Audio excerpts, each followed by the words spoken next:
So this is really critical. General Flynn posted something that is in line with what you've been saying on recent interviews, and that is that you feel that this is a black swan event. And so I have a lot of listeners who are questioning, what does that mean? What is a black swan event? With your background and your contacts in the intelligence world, can you give us some insight into a comment like that when it is linked to an incident such as the one I described? Yeah. So first of all, if people want to follow me on X, my X tagline there is at Jen Flynn, Gen Yep. Flynn. Um, so my world is a world of analysis, intelligence, um, scenario development, strategy, and all kinds of things, right? So I mean, and everything that sort of surrounds those huge monumental type issues. So lately, because of all the craziness that's been happening, I and there's a lot of things that we can predict. There's a lot of things that we can know. A black swan, and the phrase black swan is not a military term per se, and I say that on the post on the X post. Black swan is not a military term. Black swan comes out of the world of finance, where you have a financial collapse that was not imagined. Nobody thought it was going to happen, right? And Mm. and so this incident with this bridge, the Francis Scott Key Bridge, was not. This is a black swan event, and the reason is because we would expect a terrorist attack. We'd expect a Russian invasion of Ukraine. We expect the Israelis to attack the Gaza Strip. We expect missiles to be shot from the Houthi rebels. We Right. expect blah blah blah, right? What we didn't expect was to get up this morning and find out that in one of our most safe and secure methodologies of transiting commerce would hit a bridge and completely destroy it. Yeah. Now, so let me just describe some of the elements of why this is a black swan. Number one, our commercial harbors, ports, and bays are some of the most secure, monitored, and controlled areas of operations on our coastlines, right? Gulf Coast, East Coast, West Coast, Atlantic, or off the Alaska coast. There's harbors up there, Juneau as an example. So these are places that are secure, and there are protocols to be able to transit these harbors, right? I mean, you cannot.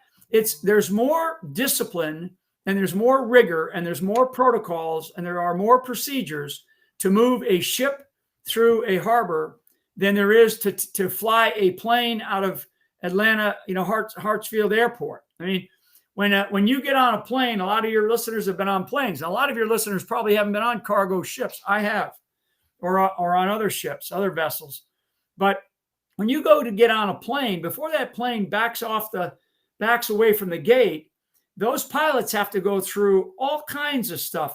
Even before they get on the plane, they have to have had crew rest. They've got it. That means that they have to have had. They couldn't have been up drinking all night, right? Although some of them probably do. They have to have had a certain amount of crew rest. And then they come in and they check in. And then they, many cases, they get random breathalyzed. And then they get on the plane, to jump through a couple of other procedures.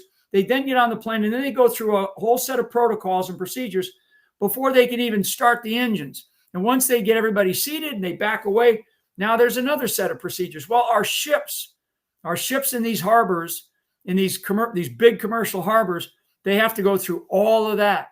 So in my post, I said at the end of the posting, I said start with the harbor master, because there's going to be a massive investigation. I said start with the harbor master. Find out from the harbor master first if everything was followed, if everything was done to the letter of the law. Okay. Now, so put that aside.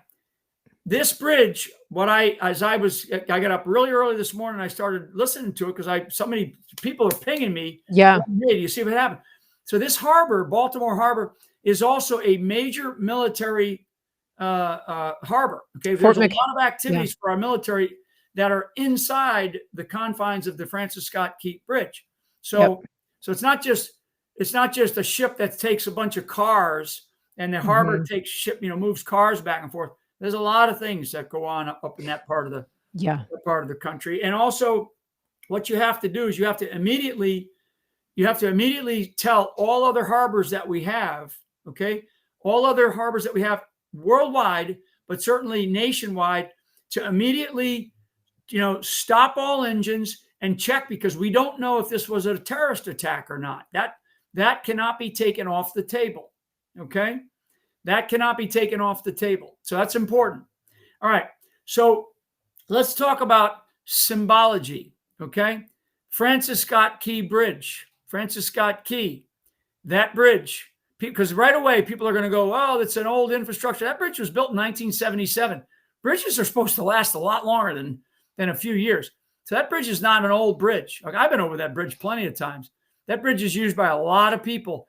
The Baltimore Harbor to Washington, D.C., to places like Newport News and Norfolk, Virginia, which is a large military installations. Yes. And also Philadelphia Naval Station. Okay, Philadelphia has its own ports that come down in through the various waterways to go out into the Atlantic. These are massive, massive military and national security operations. Never mind what they do for commercial traffic. So we cannot take off the table that this was potentially a terrorist incident. Okay, if it was an accident, something bad happened, and we all saw the videos now online where the ship, all the electricity, all the lights went out, the smokestacks blowing black smoke, made a sharp turn. Made a very sharp turn. The port side anchor was let loose. I mean, maybe to drag, I don't know. Yeah. Port is left, starboard is right. So as the ship is coming in and it turns this way, the port side anchor was let loose. Again, whatever was going on, all of this is going to have to be reviewed because of the damage. And so now let's talk about the initial consequences. The initial consequences are what I have found, what I've learned, and this is just from hearing different stories. There was a bridge repair crew on the bridge this morning, doing some repairs, probably doing some, Rust-Oleum or something like that. And it's at least 6 probably men who were on there. I guarantee if they're on there, they probably all got families, and then of course, if you're watching the videos, you're seeing cars going back and forth constantly, right? There's probably 1 million cars, 1 million as a minimum, that cross that bridge every day. Busy. That's how busy that is. Yeah. So we're going to find out that people's lives were lost. Now, the sad thing is that somebody's not coming home tonight, right? And this is the real tragedy of these kinds of incidents. And I'm not calling this an accident. I'm not calling this an accident until there's a final investigation. This is an incident, and it is a mass casualty incident because there are definitely some fair number of people that lost their lives. Now, symbology or symbolism, because this is the kind of thing, these are the stuff that I think about, right? Francis Scott Key Bridge. Francis Scott Key wrote the national anthem. The national anthem was written at I think it was McHenry there, and it was written in the War of 1812. He's the guy that wrote the national anthem, right? Yes. And they named a bridge after him. That bridge. Key. And so if you're gonna, if I were, let's just consider what I'm saying, that maybe this is something worse. Boy, you couldn't have picked a better symbology to attack, right?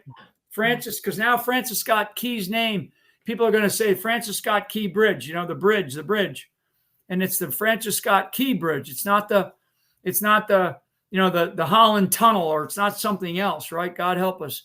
So now let's put all that to the side. because the other thing that came out in the last 24 hours, that's I got to watch my time with you, Mary. I know. You're on a roll, but I Well, want to honor your time in well, the case other, you have a let me yeah. tell your audience the other thing, that because this is the stuff that I pay attention to, and I do expect more and more people to follow these kinds of things, because these Mhm. are impacting our lives. So the last 24 hours, the Russian government has come out and stated emphatically that the United Kingdom and the United States were behind the attack in Moscow, the terrorist attack in Moscow. Yeah. Okay, that's pretty bad. So if they're saying that, and their FSB, their security services have said that. Now, I don't know. I don't know what the deal is. I just know what I'm reading and what I'm paying attention to. But what I do know from my experiences, in in the world that I come out of, in the world that I've been trained in, that there are consequences. There are second, third, fourth, fifth, sixth order effects and consequences when we do something really stupid, or when a terrorist attack occurs. So, and now as I look at what happened to the bridge, and they're going to have to do some very, very serious investigation here, and the second, third, fourth order of consequences of that bridge being destroyed. Now people are going to have to transit in all kinds of other Mm. ways to get. There's a lot of people that work in that part of the in Yeah. this part of the country, from It's between not easy. Baltimore, between Philly, Baltimore, and Washington D.C. and Yeah. Norfolk, Virginia. There are millions and millions of people that use that require that kind of a transit. So that's number one. The second thing, though, what I just mentioned about Russia, if the Russians are able to show on the world stage that they have proof that the United States or the United Kingdom was behind this terrorist attack, and not, as we heard our illustrious State Ukraine. Department and our illustrious National Security Council spokesperson, 30 minutes after the attack, that it was ISIS, right? Yeah. My hypothesis, Mary Grace, is that I don't believe it's ISIS. So what I want people to do is prove to me that it was ISIS. Okay. Yeah. So my the way that I go into a sort of a hypothesis is that I think about what might be, and then I try to prove that it's not. And during the proving that it's not, I prove that it is. That's a hypothesis, right? That's Yeah. the antithesis of a hypothesis. I got 3 master's degrees in this stuff. I mean, so I don't. These are the things that I try to, as I analyze the kinds of way that my mind works, as I analyze problems, I look at something that seems so obvious, and I look at it from the opposite point of view. Because when Mm. something seems so obvious, it probably isn't. It probably isn't. Right. It's That's so probably not good. what it actually Yeah. seems, right? Yeah. Yeah. And so anyway, I could go on and on, but Yeah, well, you're welcome back anytime. I know yeah. you're busy. This is